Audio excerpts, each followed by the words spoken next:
Indonesia merupakan negara yang kaya akan sumber daya alam. Indonesia dijuluki sebagai negara agraris dunia yang memiliki lahan pertanian beribu hektar. Ketahanan pangan adalah isu yang tak terhindarkan dalam konteks pembangunan nasional. Indonesia memiliki peluang yang besar untuk menjadi lumbung pangan dunia yang memberikan manfaat jangka panjang bagi petani, masyarakat, dan ekosistem.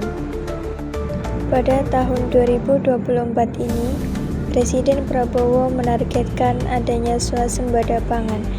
Hal ini berguna untuk meningkatkan ketahanan pangan Indonesia.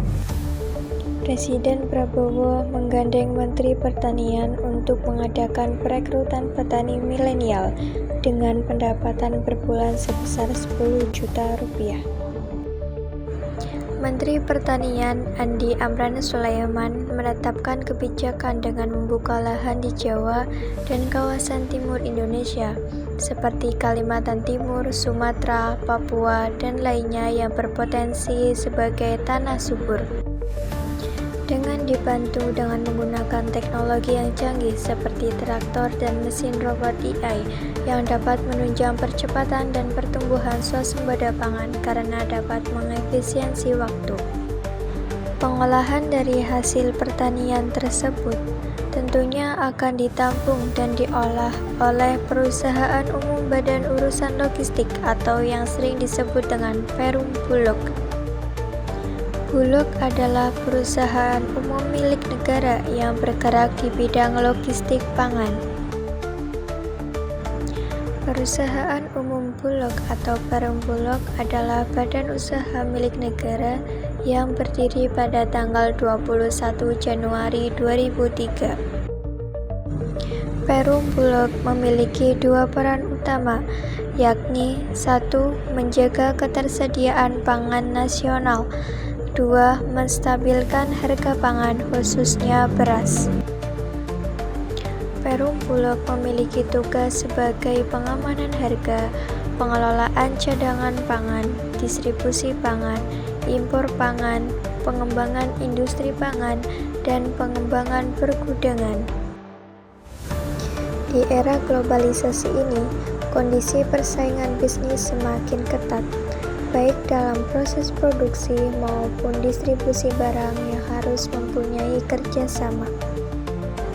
Perum Bulog merancang berbagai strategi pengembangan guna meningkatkan efisiensi dan efektivitas swasembada pangan. Cara yang pertama yaitu mitra kerja pengadaan dalam negeri, merupakan perusahaan yang berbadan hukum, badan usaha atau usaha perseorangan, dan kelompok tani atau gabungan kelompok tani yang memenuhi persyaratan untuk melakukan kerjasama dalam pengadaan gabah atau beras dan pangan lainnya.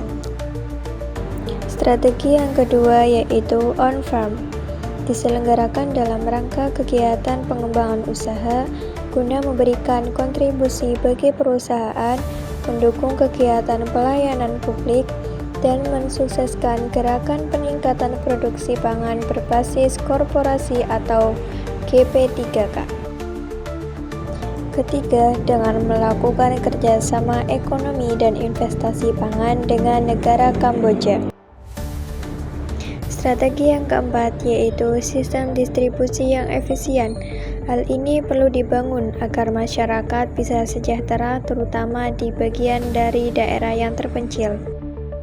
Strategi yang kelima yaitu efisiensi dalam pengelolaan stok pangan yang ada di Indonesia, terutama bahan pokok beras. Dengan diterapkannya berbagai strategi, diharapkan Perum Bulog bisa tetap menjaga keutuhannya sebagai badan pengayom swasembada pangan di Indonesia.